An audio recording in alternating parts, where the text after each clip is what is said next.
Yo, listen, you've come back to another fine episode of the Fall Off Podcast. I'm your host, Ricky. You can find us on Patreon, you can find us on YouTube, and you also can find us on the cvpodnetwork.com. And if that's just for the audio, and if you want to see me live on Patreon for the $3, you can get this content, you can get this work. Okay. Um, Welcome, people. This is a great show today. We have lined up for you. This one here is called The Death of a Dynasty. There's two parts to this. The two parts that I have is the first part is the Diddy part, the bad boy. Okay. It's really the depth of it. It's a sad moment in hip hop where we have a lot of things going on with just a lot of things going on with him and just how he particularly moved. This right here, this is from Baller Alert, has basically a conversation that was had with bodyguard Gene.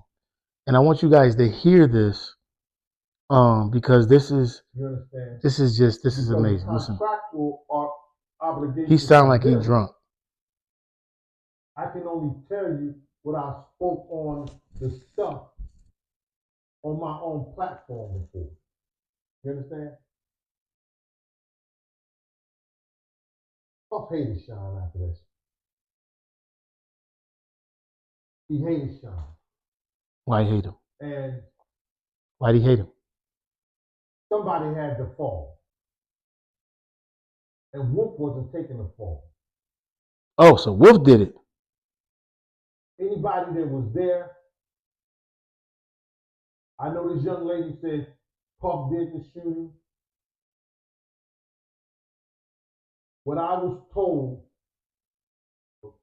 because by Wolf himself. Oh, shit. And he spoke very little about it. It's crazy. Because he had mad love for Shyne.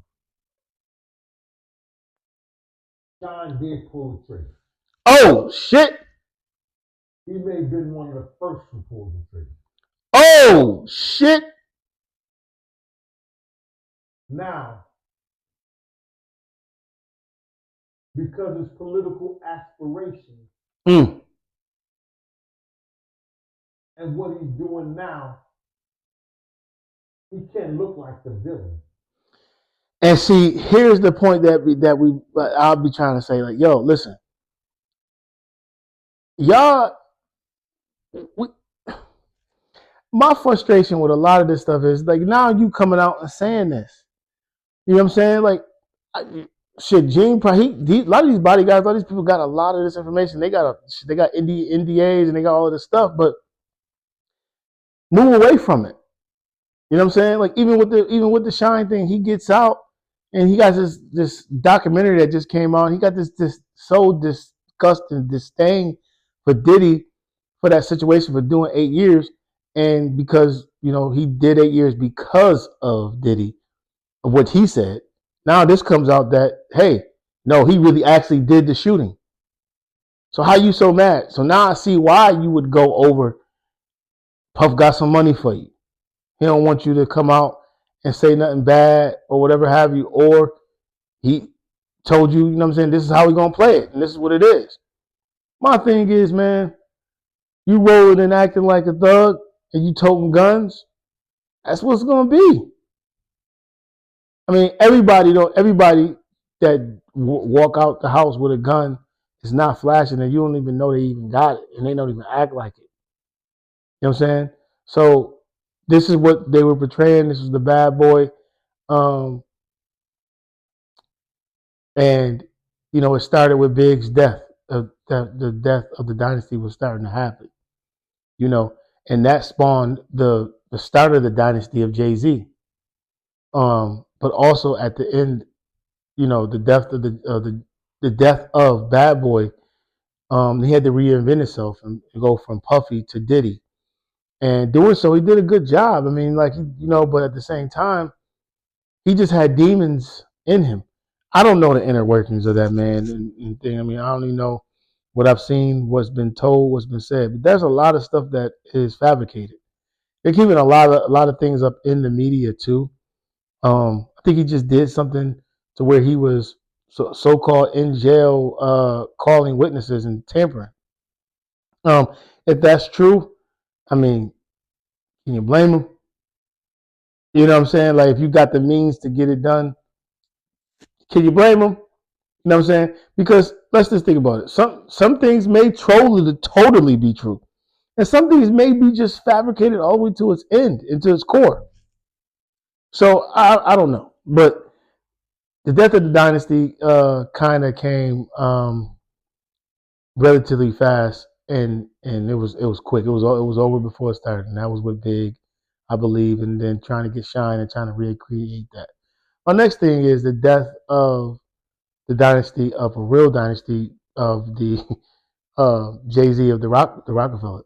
When Kanye West was introduced, I believe that was the death of the dynasty because he was introduced. He wasn't the normal rapper. You know what I'm saying? Like, he wasn't what they were. He was a beat maker and he could rap now, like, or he could at least try.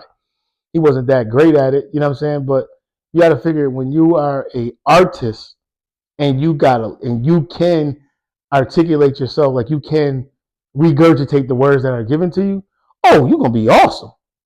So he may have not written all his lyrics, but you be damn sure them beats and everything was tight. So guess what? He was the cause of the dynasty being broken up because now I think at the time they were saying that Jay-Z was the one who uh, couldn't, who didn't want Kanye at first. It was um, Dame Dash. So Dame Dash basically wanted him, and so he signed him into that front. And then when now Dame Dash and Jay-Z are now at war, guess what happens? Kanye decides, hey, I'm going over with Hov, with the rapper, with the guy who can continue making money and continue being in the industry and is not an asshole in that front. Okay. Um. Wow, that's interesting. So kind of at the end of the day, man, I just wanted to come and talk to you guys just a little bit about the the death of both of those. Just real quick. It was a little quick, little short show, just showing you the death. I didn't break it into in its entirety. But Cameron, the reason why I even brought this up was because not Cameron. Uh, uh, Dame Dash, part of I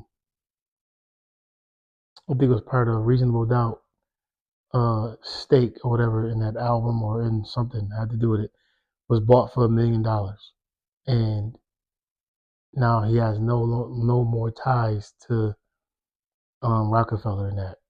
And some believe that Jay-Z got a couple people together to buy it for $1 million, gave him $1 million, and now he's gonna own it in a minute. Go figure. But they said that he would have probably had it in 4 years. He could have owned it outright had it not been bought. So who knows, man? I mean, like, at the end of the day, man, these record companies and these people, we can't worship these people. We just gotta love them for the moment and move on. As you can see, Kanye West is no longer Kanye West right now. He's a totally different human being. But I was just trying to show you the dynamics of the two. Hey, put your thoughts and views in the comments, and peace.